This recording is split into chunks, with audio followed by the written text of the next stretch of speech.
বিসমিল্লাহির রহমানির রহিম। সূরা আয-যারিয়াত। আয়াত সংখ্যা ৬০টি, সূরা সংখ্যা ৫১, পারা ২৬। কসম ঝঞ্ঝা বায়ুর, অতঃপর বোঝা বহনকারী মেঘের, অতঃপর মৃদু চলাচল জনযানের, অতঃপর কর্মবণ্টনকারী ফেরেশতাগণের। তোমাদের প্রদত্ত ওয়াদা অবশ্যই সত্য, ইনসাফ অবশ্যম্ভাবী। পথবিশিষ্ট আকাশের কসম, তোমরা তো বিরোধপূর্ণ কথা বলছো যে বষ্ট সেই এক থেকে মুখ ফিরিয়ে নেয়। অনুমানকারীরা ধ্বংস হোক, যারা উদাসীন ভ্রান্ত। তারা জিজ্ঞাসা করে কিয়ামত কবে হবে? যেদিন তারা অগ্নিতে পতিত হবে। তোমরা তোমাদের শাস্তি আস্বাদন করো। তোমরা একেই ত্বরান্বিত করতে চেয়েছিলে। খোদাভীরুরা জান্নাতে ও প্রসবনে থাকবে, এমত অবস্থায় যে তারা গ্রহণ করবে যা তাদের পালনকর্তা তাদের দেবেন। নিশ্চয়ই ইতিপূর্বে তারা ছিল সৎকর্মপরায়ণ। তারা রাত্রির সামান্য অংশে নিদ্রিত যেত। রাতের শেষ প্রহরে তারা ক্ষমা প্রার্থনা করত এবং তাদের ধন সম্পদের প্রার্থী ও বঞ্চিতদের হক ছিল। বিশ্বাসীদের জন্য পৃথিবীর নির্দেশনাবলী রয়েছে, এবং তোমাদের নিজেদের মধ্যেও তোমরা কি অনুধাবন করবে না? আকাশে রয়েছে তোমাদের রিজিক ও প্রতিশ্রুত সবকিছু। নবমণ্ডল ও ভূমণ্ডলের পালনকর্তার কসম, তোমাদের কথাবার্তার মতোই এটা সত্য। আপনার কাছে ইব্রাহিমের সম্মানিত মেহমানদের বৃত্তান্ত এসেছে কি? যখন তারা তাদের কাছে উপস্থিত হয়ে বলল সালাম, তখন সে বলল সালাম, এরা তো অপরিচিত লোক। অতঃপর সে গৃহে গেল এবং একটি ঘৃতপক্ষ মোটা গোবৎস নিয়ে হাজির হলো। সে গোবৎসটি তাদের সামনে রেখে বলল, তোমরা আহার করছো না কেন? অতঃপর তাদের সম্পর্কে সে মনে মনে ভীত হলো। তারা বলল, ভীত হবেন না।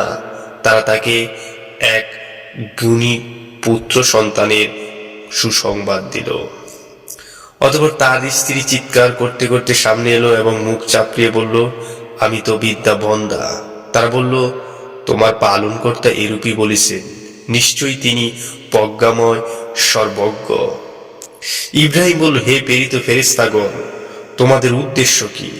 তারা বলল, আমরা এক অপরাধী সম্প্রদায়ের প্রতি প্রেরিত হয়েছি, যাতে তাদের উপর মাটি ঢিলা নিক্ষেপ করি, যা সীমা অতিক্রমকারীদের জন্য আপনার পালনকর্তার কাছে আযাব নির্ধারিত হয়ে আছে। অতঃপর সেখানে যারা ঈমানদার ছিল আমি তাদেরকে উদ্ধার করলাম, এবং সেখানে একটি গৃহ ব্যতীত কোনো মুসলমান আমি পাইনি। যারা যন্ত্রণাদায়ক শাস্তিকে ভয় করে আমি তাদের জন্য সেখানে একটি নিদর্শন রেখেছি, এবং নিদর্শন রয়েছে মূসার বৃত্তান্তে, যখন আমি তাকে স্পষ্ট প্রমাণ সহ ফেরাউনের কাছে প্রেরণ করেছিলাম। অতঃপর সে শক্তি বলে মুখ ফিরিয়ে নিল এবং বলল, সে হয় জাদুকর না হয় পাগল। অতঃপর আমি তাকে ও তার সেনাবাহিনীকে পাকড়াও করলাম এবং তাদেরকে সমুদ্রে নিক্ষেপ করলাম। সে ছিল অভিযুক্ত। এবং নিদর্শন রয়েছে তাদের কাহিনীতে, যখন আমি তাদের উপর প্রেরণ করেছিলাম অশুভ বায়ু। এই বায়ু যার উপর দিয়ে প্রবাহিত হয়েছিল তাকেই চূর্ণ বিচূর্ণ করে দিয়েছিল। আরো নিদর্শন রয়েছে সামুদের ঘটনাসমূহ। আরো নিদর্শন রয়েছে সামুদের ঘটনায়, যখন তাদেরকে বলা হয়েছিল কিছুকাল মজা লুটে নাও। অতঃপর তারা তাদের পালনকর্তার আদেশ অমান্য করল এবং তাদের প্রতি বজ্রঘাত করল, এমত অবস্থায় যে তারা তা দেখছিল। অতঃপর তারা দাঁড়াতে সক্ষম হলো না এবং কোনো প্রতিকারও করতে পারল না। আমি ইতিপূর্বে নূহের সম্প্রদায়কে ধ্বংস করেছি, নিশ্চয়ই তারা ছিল পাপাচারী সম্প্রদায়।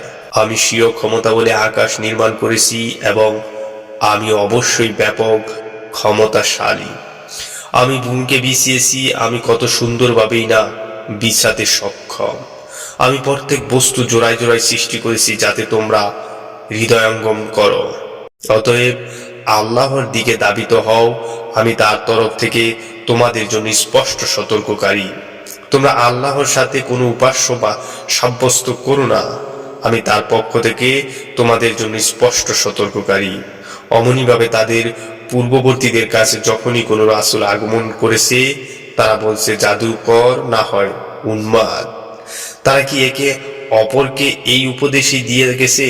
বস্তুত এরা দুষ্ট সম্প্রদায়। অতএব আপনি এদের থেকে মুখ ফিরিয়ে নিন, এতে আপনি অপরাধী হবেন না, এবং বোঝাতে থাকুন, কেননা বোঝানো মুসলিমদের উপকারে আসবে। আমার ইবাদত করার জন্য আমি মানব ও জিন জাতি সৃষ্টি করেছি।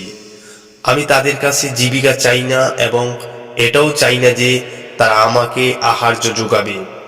আল্লাহ তাআলাই তো রিজিক, জীবিকা দাতা, শক্তির আদার পরাক্রান্ত।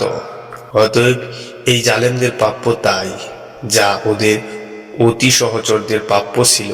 কাজে ওরা যেন আমার কাছে তা তাড়াতাড়ি না চায়। অতএব কাফেরদের জন্য দুর্ভোগ সেই দিনের, যে দিনের প্রতিশ্রুতি ওদেরকে দেওয়া হয়েছে।